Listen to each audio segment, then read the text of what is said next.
ನಮಸ್ಕಾರ ಗೆಳೆಯರಿ, stock market Kannada ಚಾನಲ್ಗೆ ಸ್ವಾಗತ ಸುಸ್ವಾಗತ.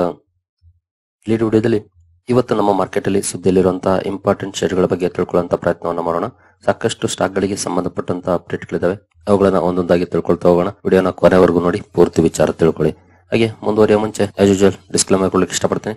ಇಲ್ಲಿ ಕವರ್ ಮಾಡ್ತಿರೋಂತ ಯಾವುದೇ ಸ್ಟಾಕ್ ಅನ್ನು ಕೂಡ ರೆಕಮೆಂಡ್ ಮಾಡ್ತಿಲ್ಲ. ನೀವು ಫರ್ದರ್ ಸ್ಟಡಿ ಮೆಡಿಟೇಷನ್ ನೋಡಬಹುದು. ಆಸ್ ಎ ಎಜುಕೇಶನಲ್ ಪರ್ಪಸ್ ನಾನು ವಿಡಿಯೋ ಮುಂದೆ ತರ್ತಾ ಇದ್ದೀನಿ. ಹೇಳಿದ್ರೆ ಮೊದಲಿಗೆ ರಷ್ಯಾ ಯುಕ್ರೇನ್ ಇಂದ ಬಂದಿರುವಂತ ಕೆಲವು ಅಪ್ಡೇಟ್ ಗಳನ್ನು ನೋಡ್ಕೊಂಡು ಮುಂದುವರೋಣ. ರಷ್ಯಾ ಯುಕ್ರೇನ್ ಸಂಘರ್ಷ ಸ್ವಲ್ಪ ಜಾಸ್ತಿ ಆಗಿದೆ. ನೆನೆ ಯುಕ್ರೇನ್ ರಷ್ಯಾದ ಮೇಲೆ ಬಿಗ್ ಅಟ್ಯಾಕ್ ಅನ್ನ ಕಂಡಕ್ಟ್ ಮಾಡಿದೆ. ಜೊತೆಗೆ ಅದಕ್ಕೆ ತಕ್ಕಂತ ರಿಯಾಕ್ಷನ್ ಅನ್ನ ರಷ್ಯಾ ಕೂಡ ಮಾಡ್ತಾ ಇದೆ. ನೋಡಬಹುದು, Ukrainian drone strike 5 air basis deep ಇನ್ Russia, over 40 air craft hit. 5 air basis ಅನ್ನ ಟಾರ್ಗೆಟ್ ಮಾಡಿದೆ ಡ್ರೋನ್ಸ್. 40 ಏರ್ ಕ್ರಾಫ್ಟ್ ಡ್ಯಾಮೇಜ್ ಆಗಿದೆ. ಇದರ ಬಗ್ಗೆ ಲೈವ್ ಅಪ್ಡೇಟ್ ಗಳು ಕೂಡ ಬಂದಿದೆ. ಜೊತೆಗೆ ವಿಡಿಯೋ ಪ್ರೂಫ್ ಅನ್ನು ಕೂಡ ಯುಕ್ರೇನ್ ರಿಲೀಸ್ ಮಾಡಿದೆ. ಆನಂತರ ರಷ್ಯಾ ಕೂಡ ಯುಕ್ರೇನ್ ನ ಮೇಲೆ ಡ್ರೋನ್ ಅಟ್ಯಾಕ್ ಅನ್ನ ಮಾಡಿದೆ. ಒಟ್ಟಿನಲ್ಲಿ ಈ ಸಂಘರ್ಷ ಇನ್ನು ಜಾಸ್ತಿನೇ ಆಗ್ತಾ ಹೋಗ್ತಾ ಇದೆ. ನಮ್ಮ ಟ್ರಂಪ್ ಅಣ್ಣ ಅಧಿಕಾರಕ್ಕೆ ಬಂದ ತಕ್ಷಣ ನಿಲ್ಲಿಸ್ತೀನಿ ಅಂತ ಹೇಳಿದ್ರು, ಅದಿನ್ನು ಅವ್ರಿಗೆ ಕನಸೆ ಆಗಿದೆ. ಇದು ಮಾರ್ಕೆಟ್ ಗೆ ಖಂಡಿತ ಸ್ವಲ್ಪ ನೆಗೆಟಿವಿಟಿಯನ್ನ ತರುವಂತ ಚಾನ್ಸಸ್ ಕೂಡ ಇರುತ್ತೆ. ಯಾಕಂದ್ರೆ ಜಿಯೋ ಪೊಲಿಟಿಕಲ್ ಸಿಚುಯೇಷನ್ ಚೆನ್ನಾಗಿಲ್ಲ ಅಂತಂದ್ರೆ ಮಾರ್ಕೆಟ್ ಕೆಲವು ಸಲ ರಿಯಾಕ್ಟ್ ಮಾಡುತ್ತೆ. ಇದಂತೂ ತುಂಬಾ ಹಳೆ ಸುದ್ದಿ, 2022ರಿಂದನೂ ಕೂಡ ನಡೀತಿದೆ. ಬಟ್ ಸ್ಟಿಲ್ ಈ ರೀತಿಯ ಸುದ್ದಿಗಳು ಒಂದಷ್ಟು ಇಂಪ್ಯಾಕ್ಟ್ ಅನ್ನ ಮಾಡ್ತವೆ. ಹಾಗಾಗಿ ಅಬ್ಸರ್ವ್ ಮಾಡಬೇಕಾಗುತ್ತೆ ಇವತ್ತು ಯಾವ ರೀತಿ ಪರ್ಫಾರ್ಮೆನ್ಸ್ ಬರುತ್ತೆ ಮಾರ್ಕೆಟ್ ಅಲ್ಲಿ ಅಂತ. ನಂತರ ಸ್ಟೀಲ್ ಸೆಕ್ಟರ್ ನ ಇವತ್ತು ಫೋಕಸ್ ಅಲ್ಲಿ ಇಡಬೇಕಾಗುತ್ತೆ. ನಾವು ಇತ್ತೀಚೆಗೆ ನೋಡಿದೀವಿ ಮೆಟಲ್ ಸೆಕ್ಟರ್ ತುಂಬಾ ಒಳ್ಳೆ ಪರ್ಫಾರ್ಮೆನ್ಸ್ ಅನ್ನ ಮಾಡ್ತಾ ಇದೆ. ಈಗ ನಮ್ಮ ಡೊನಾಲ್ಡ್ ಟ್ರಂಪ್ ಅಣ್ಣನಿಂದ ಒಂದು ಅಪ್ಡೇಟ್ ಬಂದಿದೆ. ಎಸ್ಪೆಷಲಿ ಯುರೋಪಿಯನ್ ಕಂಟ್ರೀಸ್ ಗೆ ಏನು ಸ್ಟೀಲ್ ಮೇಲೆ ಅಥವಾ ಅಲ್ಯೂಮಿನಿಯಂ ಮೇಲೆ 25% ಟ್ಯಾರಿಫ್ ಅನ್ನ ಇವರು ಹಾಕಿದ್ರು. ಈಗ ಅದನ್ನ 50% ಗೆ ಏರಿಸುವಂತ ಮಾತಾಡ್ತಿದ್ದಾರೆ. ಸ್ಟೀಲ್ ಅಂಡ್ ಅಲ್ಯೂಮಿನಿಯಂ ಟ್ಯಾರಿಫ್ಸ್ ಅನ್ನು ನೋಡಬಹುದು. Trump's 50% steel tariff may not hurt India but could weigh on global sentiment. ನಮ್ಗೇನಂತ ಇಂಪ್ಯಾಕ್ಟ್ ಆಗಲ್ಲ, ಯಾಕಂದ್ರೆ ನಾವು ಜಾಸ್ತಿ ಎಕ್ಸ್ಪೋರ್ಟ್ ಮಾಡೋದಿಲ್ಲ ಸ್ಟೀಲ್ ವಿಚಾರದಲ್ಲಿ, ಆಕ್ಚುಲಿ ಇಂಪೋರ್ಟ್ ಮಾಡ್ಕೊಳ್ತೀವಿ. ಬಟ್ ಇಲ್ಲಿ ಸಮಸ್ಯೆ ಏನಾಗುತ್ತೆ ಅಂತಂದ್ರೆ ಚೈನಾದ ಮೇಲೆ ಇಂಪ್ಯಾಕ್ಟ್ ಆಗುತ್ತೆ. ಚೈನಾ ಏನ್ ಮಾಡುತ್ತೆ, ನಮ್ಮ ಇಂಡಿಯಾದ ಮೇಲೆ ಡಂಪ್ ಮಾಡುವಂತ ಚಾನ್ಸಸ್ ಇರುತ್ತೆ ಸ್ಟೀಲ್ ಅನ್ನ. ಚೈನಾ ಡಂಪ್ ಮಾಡಕ್ಕೆ ಶುರುವಾಯ್ತು ಅಂತಂದ್ರೆ ಪ್ರೈಸಸ್ ಡಿಕ್ಲೈನ್ ಆಗುತ್ತೆ. ಪ್ರೈಸ್ ಡಿಕ್ಲೈನ್ ಆದ್ರೆ ಒಬ್ವಿಯಸ್ಲಿ ಕಂಪನಿಗಳ ಮಾರ್ಜಿನ್ಸ್ ಡಿಕ್ಲೈನ್ ಆಗುತ್ತೆ, ನೆಟ್ ಪ್ರಾಫಿಟ್ ಡಿಕ್ಲೈನ್ ಆಗುತ್ತೆ. ಅಂತ ಸಂದರ್ಭದಲ್ಲಿ ಸೆಕ್ಟರ್ ಅಂಡರ್ ಪರ್ಫಾರ್ಮೆನ್ಸ್ ಅನ್ನು ಮಾಡುತ್ತೆ. ಇದಕ್ಕೆ ಸರ್ಕಾರ ಇಂಪೋರ್ಟ್ ಡ್ಯೂಟಿ ಜಾಸ್ತಿ ಮಾಡುತ್ತೆ, ಈಗಾಗಲೇ ಜಾಸ್ತಿ ಮಾಡಿದ್ದಾರೆ ಇಂಪೋರ್ಟ್ ಡ್ಯೂಟಿಯನ್ನ. ಬಟ್ ಸ್ಟಿಲ್ ಸ್ವಲ್ಪ ನೆಗೆಟಿವ್ ಸುದ್ದಿ ಆಗುತ್ತೆ ಇನ್ ಕೇಸ್ ಅಮೆರಿಕ 50% ಹಾಕಿದ್ರೆ. ನೋಡೋಣ ಯಾವ ರೀತಿ ಪರ್ಫಾರ್ಮೆನ್ಸ್ ಇವತ್ತು ಮೆಟಲ್ ಸ್ಟಾಕ್ಸ್ ಅಲ್ಲಿ ಬರುತ್ತೆ ಅಂತ. ಇನ್ನು ಮಾರ್ಕೆಟ್ ಗೆ ಸಂಬಂಧಪಟ್ಟಂತೆ ನೋಡಬಹುದು, US stock future slips on tariffs, crude oil jumps, market wrap. Especially steel ಮೇಲೆ ಏನು ಟ್ಯಾರಿಫ್ ಬಗ್ಗೆ ಮಾತಾಡಿದ್ರು, ಆನಂತರ US ಸ್ಟಾಕ್ ಫ್ಯೂಚರ್ಸ್ ಅಲ್ಲಿ ಡೌನ್ ಫಾಲ್ ನೋಡ್ಲಿಕ್ಕೆ ಸಿಕ್ಕಿದೆ. ಜೊತೆಗೆ ಆಯಿಲ್ ಅಲ್ಲೂ ಕೂಡ ಜಂಪ್ ಕಂಡು ಬಂದಿದೆ. ಅದಕ್ಕೆ ಕಾರಣ ಟ್ಯಾರಿಫ್ ಒಂದಾದ್ರೆ, ಎರಡನೇದು ರಷ್ಯಾ ಯುಕ್ರೇನ್ ವಾರ್ ಅಲ್ಲಿ ಸ್ವಲ್ಪ ಅಗ್ರೆಸಿವ್ ಆಕ್ಷನ್ ನೋಡ್ಲಿಕ್ಕೆ ಸಿಗ್ತಾ ಇರೋದು. ಆಕ್ಚುಲಿ ಕ್ರೂಡ್ ಆಯಿಲ್ ಡೌನ್ ಆಗ್ಬೋದು ಅನ್ನೋಂತ ಎಕ್ಸ್ಪೆಕ್ಟೇಷನ್ ಇತ್ತು ನಮ್ಗೆ. ಜುಲೈ ಪ್ರೊಡಕ್ಷನ್ ಜಾಸ್ತಿ ಮಾಡಿ ಡಿಸಿಷನ್ ಅನ್ನು ತಗೊಂಡಿದ್ದು OPEC ಪ್ಲಸ್, ಹಾಗಾಗಿ ಡೌನ್ ಆಗ್ಬೋದು ಅನ್ನೋಂತ ಎಸ್ಟಿಮೇಷನ್ಸ್ ಇತ್ತು. ಆದ್ರೆ ಇಲ್ಲಿ ನೋಡಿದ್ರೆ ಮೋರ್ ದನ್ 2% ರ್ಯಾಲಿ ನೋಡ್ಲಿಕ್ಕೆ ಸಿಗ್ತಾ ಇದೆ. ನೋಡಬಹುದು ಕಾರಣ ಎಷ್ಟೇ, ರಷ್ಯಾ ಯುಕ್ರೇನ್ ಸಂಘರ್ಷ ಜಾಸ್ತಿ ಆಗ್ತಾ ಇರೋದು, ಜೊತೆಗೆ ನಮ್ಮ ಟ್ರಂಪ್ ಅಣ್ಣ ಟ್ಯಾರಿಫ್ ಬಗ್ಗೆ ಅಪ್ಡೇಟ್ ಗಳನ್ನ ಕೊಡ್ತಾ ಇರೋದು. ನಂತರ ಇಂಡಿಗೋ ಇವತ್ತು ಫೋಕಸ್ ಅಲ್ಲಿ ಇರುತ್ತೆ. ಕಾರಣ ನೋಡಬಹುದು, IndiGo signs pact with Air France, KLM, Virgin Atlantic, Delta to fuel global ambitions. Company Air France ಜೊತೆ ಒಪ್ಪಂದವನ್ನ ಮಾಡ್ಕೊಂಡಿದೆ ಗ್ಲೋಬಲ್ ಫುಡ್ ಪ್ರಿಂಟ್ಸ್ ಅನ್ನ ಜಾಸ್ತಿ ಮಾಡ್ಕೊಳ್ಳಿಕ್ಕೆ. ಈ ಸುದ್ದಿಯ ಕಾರಣಕ್ಕಾಗಿ ಇಂಡಿಗೋ ಅಥವಾ ಇಂಟರ್ಗ್ಲೋಬ್ ಏವಿಯೇಷನ್ ಸುದ್ದಿಯಲ್ಲಿರುತ್ತೆ. ಸ್ಟಾಕ್ ಅನ್ನು ಅಬ್ಸರ್ವ್ ಮಾಡಬಹುದು ಯಾವ ರೀತಿ ಪರ್ಫಾರ್ಮೆನ್ಸ್ ನೋಡ್ಲಿಕ್ಕೆ ಸಿಗುತ್ತೆ ಇವತ್ತು ಅಂತ. ನಂತರ ಇನ್ಫೋಸಿಸ್ ಫೋಕಸ್ ಅಲ್ಲಿ ಇರುತ್ತೆ. ಕಾರಣ ಕಂಪನಿ AI ಏಜೆಂಟ್ಸ್ ಅನ್ನ ಲಾಂಚ್ ಮಾಡಿದೆ ಇನ್ವಾಯ್ಸ್ ಪ್ರೊಸೆಸಿಂಗ್ ಗೆ ಸಂಬಂಧಪಟ್ಟಂತೆ. ಇದು ಇನ್ಫೋಸಿಸ್ ಅಕೌಂಟ್ ಪೇಯಬಲ್ ಹಾಗೂ ಅನ್ಕ್ಲೌಡ್ ಸೊಲ್ಯೂಷನ್ಸ್ ಅಲ್ಲಿ ಕೆಲಸ ಮಾಡುತ್ತೆ. ಸದ್ಯದ ಮಟ್ಟಿಗೆ ಇನ್ಫೋಸಿಸ್ ಒಳಗಡೆನೆ ಬಳಸುವಂತ ಪ್ರಾಜೆಕ್ಟ್ ಇದು. AI ಏಜೆಂಟ್ಸ್ ಅನ್ನ ಲಾಂಚ್ ಮಾಡಿದೆ. ಈ ಸುದ್ದಿಯ ಕಾರಣಕ್ಕಾಗಿ ಇನ್ಫೋಸಿಸ್ ಫೋಕಸ್ ಅಲ್ಲಿ ಇರುತ್ತೆ. ಇವತ್ತು ಅಬ್ಸರ್ವ್ ಮಾಡಬಹುದು ಯಾವ ರೀತಿ ಪರ್ಫಾರ್ಮೆನ್ಸ್ ಬರುತ್ತೆ ಅಂತ ಈ ಸುದ್ದಿಗೆ. ನಂತರ ಇಂಡಿಯನ್ ಆಯಿಲ್ ಕಾರ್ಪೊರೇಷನ್ ಸುದ್ದಿಯಲ್ಲಿರುತ್ತೆ. ಕಂಪನಿ ಹೈಡ್ರೋಜನ್ ಮ್ಯಾನುಫ್ಯಾಕ್ಚರಿಂಗ್ ಗೆ ಇಳಿತಾ ಇದೆ. ಮ್ಯಾನುಫ್ಯಾಕ್ಚರಿಂಗ್ ಅನ್ನೋದಕ್ಕಿಂತ ಪ್ರೊಡಕ್ಷನ್ ಗೆ 10,000 ಟನ್ ಪರ್ ಅನ್ನಮ್ ಕೆಪಾಸಿಟಿ ಇರುವಂತಹ ಪಾಣಿಪತ್ ಪ್ಲಾಂಟ್ ಅನ್ನ ಸ್ಟಾರ್ಟ್ ಮಾಡುವಂತ ಅನೌನ್ಸ್ಮೆಂಟ್ ಅನ್ನ ಮಾಡಿದೆ. ಈ ಮೂಲಕ ಹೈಡ್ರೋಜನ್ ಗೆ ಇಂಡಿಯನ್ ಆಯಿಲ್ ಕಾರ್ಪೊರೇಷನ್ ಇಳಿತಾ ಇದೆ. ಈ ಸುದ್ದಿಯ ಕಾರಣಕ್ಕಾಗಿ ಇಂಡಿಯನ್ ಆಯಿಲ್ ಕಾರ್ಪೊರೇಷನ್ ಫೋಕಸ್ ಅಲ್ಲಿ ಇರುತ್ತೆ. ಇದನ್ನ ಅಬ್ಸರ್ವ್ ಮಾಡಬಹುದು ಇವತ್ತು ಯಾವ ರೀತಿ ಪರ್ಫಾರ್ಮೆನ್ಸ್ ಬರುತ್ತೆ ಅಂತ. ನಂತರ ವೇದಾಂತ ಕೂಡ ಫೋಕಸ್ ಅಲ್ಲಿ ಇರುತ್ತೆ. ಕಾರಣ ಕಂಪನಿ ಫಂಡ್ ರೈಸ್ ಮಾಡುವಂತ ಅನೌನ್ಸ್ಮೆಂಟ್ ಮಾಡಿದೆ ಥ್ರೂ NCDs ಮೂಲಕ 5,000 ಕೋಟಿ ರೈಸ್ ಮಾಡುವಂತ ಅನೌನ್ಸ್ಮೆಂಟ್ ಅನ್ನ ಮಾಡಿದೆ. ಈ ಸುದ್ದಿಯ ಕಾರಣಕ್ಕಾಗಿ ವೇದಾಂತ ಲಿಮಿಟೆಡ್ ಕೂಡ ಫೋಕಸ್ ಅಲ್ಲಿ ಇರುತ್ತೆ. ಇದನ್ನು ಸಹ ಅಬ್ಸರ್ವ್ ಮಾಡಬಹುದು.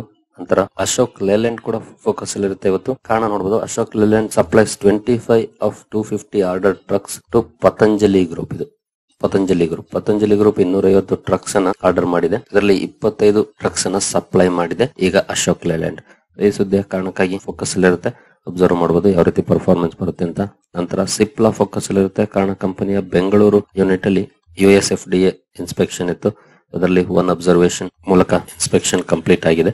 ಈ ಸುದ್ದಿಯ ಕಾರಣಕ್ಕೆ ಸಿಪ್ಲಾ ಕೂಡ ಫೋಕಸ್ ಅಲ್ಲಿ ಇರುತ್ತೆ, ಇದನ್ನು ಸಹ ಅಬ್ಸರ್ವ್ ಮಾಡಬಹುದು.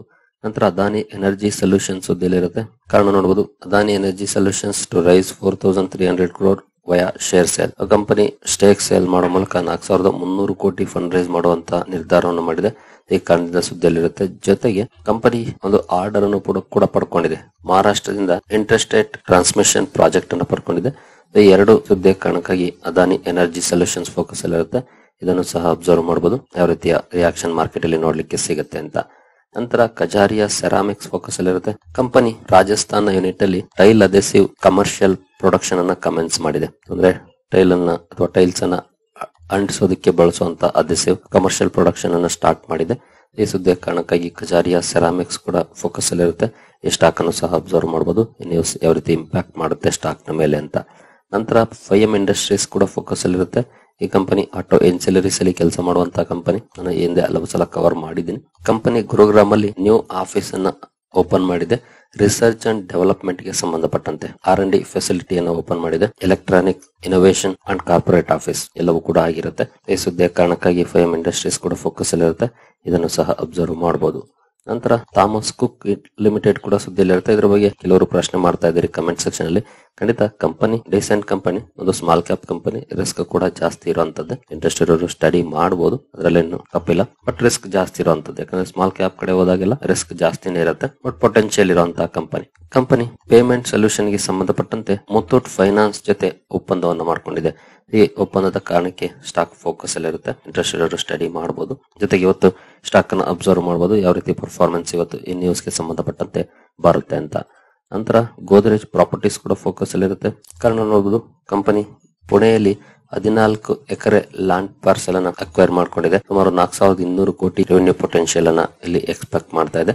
ಈ ಸುದ್ದಿಯ ಕಾರಣಕ್ಕಾಗಿ ಗೋದ್ರೇಜ್ ಪ್ರಾಪರ್ಟೀಸ್ ಫೋಕಸ್ ಅಲ್ಲಿ ಇರುತ್ತೆ, ಇದನ್ನು ಸಹ ಇವತ್ತು ಅಬ್ಸರ್ವ್ ಮಾಡಬಹುದು, ಯಾವ ರೀತಿ ಪರ್ಫಾರ್ಮೆನ್ಸ್ ಬರುತ್ತೆ ಅಂತ. ಇನ್ನು ಆಟೋ ಸೇಲ್ಸ್ ಕಡೆ ಬಂದ್ರೆ, ಈಗಾಗಲೇ ನಿನ್ನೆ ಟಾಟಾ ಮೋಟಾರ್ಸ್ ನ ಹಾಗೂ ಇನ್ನು ಹಲವು ಕಂಪನಿಗಳ ಅಪ್ಡೇಟ್ ಅನ್ನ ಕೊಟ್ಟಿದ್ದು. ಹೀರೋ ಮೋಟಾರ್ ಕಾರ್ಪ್ ಕೂಡ ಆಟೋ ಸೇಲ್ಸ್ ಡೇಟಾ ರಿಲೀಸ್ ಮಾಡಿದೆ. ನೋಡಬಹುದು 2% ಡೌನ್ ಆಗಿದೆ. ಹಿಂದಿನ ವರ್ಷಕ್ಕೆ ಹೋಲಿಸಿದ್ರೆ ಹೀರೋ ಮೋಟಾರ್ ಕಾರ್ಪ್ ನ ಸೇಲ್ಸ್ 2% ಡೌನ್ ಆಗಿದೆ.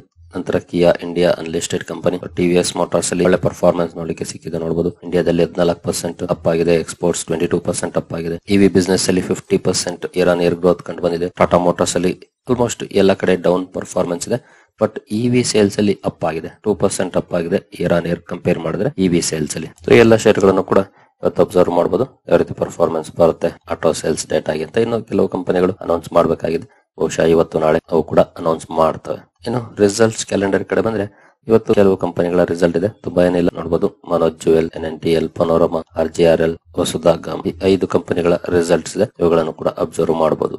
ನಂತರ ಪ್ರೈಮರಿ ಮಾರ್ಕೆಟ್ ಕಡೆ ಬಂದ್ರೆ, ಇವತ್ತು 2 IPOಗಳ ಲಿಸ್ಟಿಂಗ್ ಇದೆ. ಅದರಲ್ಲಿ ಮೊದಲನೇದು Leela hotels. Grey market premium ನೋಡಬಹುದು ಜಸ್ಟ್ ನಿಯರ್ಲಿ 0.5% ಇದೆ, ಅಂದ್ರೆ ಫ್ಲಾಟಿಶ್ ಆಗಿ ಲಿಸ್ಟ್ ಆಗುವಂತ ಚಾನ್ಸಸ್ ಇದೆ. ಇದನ್ನ ನೋಡಿದ್ರೆ ನೋಡೋಣ, 50% ಪ್ಲಸ್ ಆಗ್ಬಹುದು, 50% ಮೈನಸ್ ಆಗ್ಬಹುದು. ಫಾರ್ ದ ಬೆಸ್ಟ್ ಯಾರಿಗೆಲ್ಲ ಅಲರ್ಟ್ ಆಗಿದೆ ಹೋಪ್ ಇಟ್ಕೊಳ್ಬೇಕು ಅಷ್ಟೇ, ಬೇರೆ ದಾರಿ ಇಲ್ಲ. ಇನ್ನು ಏಜಿಸ್ ಓಪಾಕ್ ಟರ್ಮಿನಲ್ಸ್ ಗೆ ಬಂದ್ರೆ, ಇಲ್ಲಂತೂ ಡಿಸ್ಕೌಂಟೆಡ್ ಪ್ರೈಸ್ ಅಲ್ಲಿ ಟ್ರೇಡ್ ಆಗ್ತಿದೆ.